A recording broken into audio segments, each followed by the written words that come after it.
નવી Delhi railway station પર સર્જાયેલ નાસભાગમાં 18 લોકોના મૃત્યુ. દુર્ઘટના બાદ સ્થિતિ હવે સામાન્ય.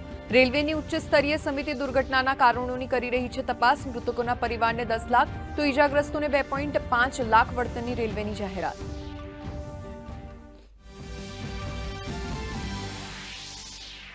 પ્રધાનમંત્રી નરેન્દ્ર મોદી આજે ભારત મંડપમમાં ભારત ટેક્સ એક્સપો 2025માં થશે સામેલ. ટેક્સટાઇલ સેક્ટરને આગળ વધારવાનો આપશે મંત્ર.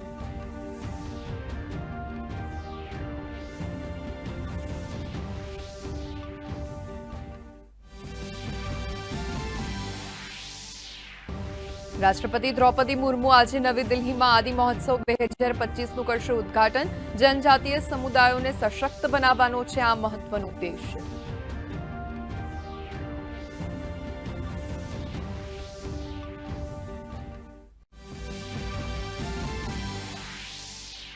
ઉત્તર પ્રદેશના બારાબંકીમાં પૂર્વાંચલ એક્સપ્રેસ વે પર થયેલ અકસ્માતમાં 4 શ્રદ્ધાળુના મોત. મહારાષ્ટ્રથી અયોધ્યા જતા શ્રદ્ધાળુઓની મિની બસ રસ્તા પર ઉભેલી બસ સાથે અથડાઈ.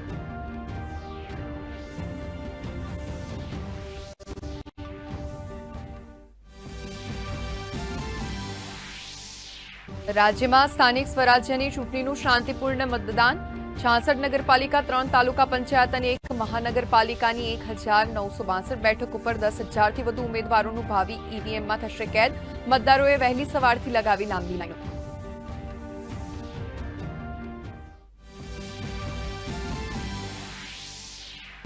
જામનગર જિલ્લાની ધ્રોલ પાલિકાના વોર્ડ નંબર 7માં કોંગ્રેસ ઉમેદવાર દશરથસિંહ જામસંગ જાડેજાનું અવસાન થતા ચૂંટણી રદ. બાકીના વોર્ડમાં મતદાન યથાવત.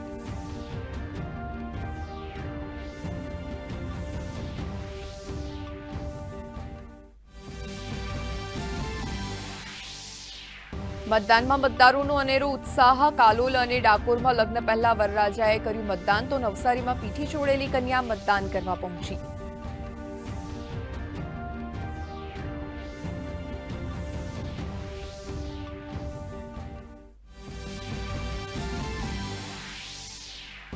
રાજ્યમાં બેવડી ઋતુનો અહેસાસ. મોટાભાગના જિલ્લાઓમાં લઘુત્તમ તાપમાનમાં 2 થી 3 ડિગ્રીનો વધારો. આગામી 7 દિવસ માટે રાજ્યનું હવામાન સૂકું રહેવાનું અનુમાન.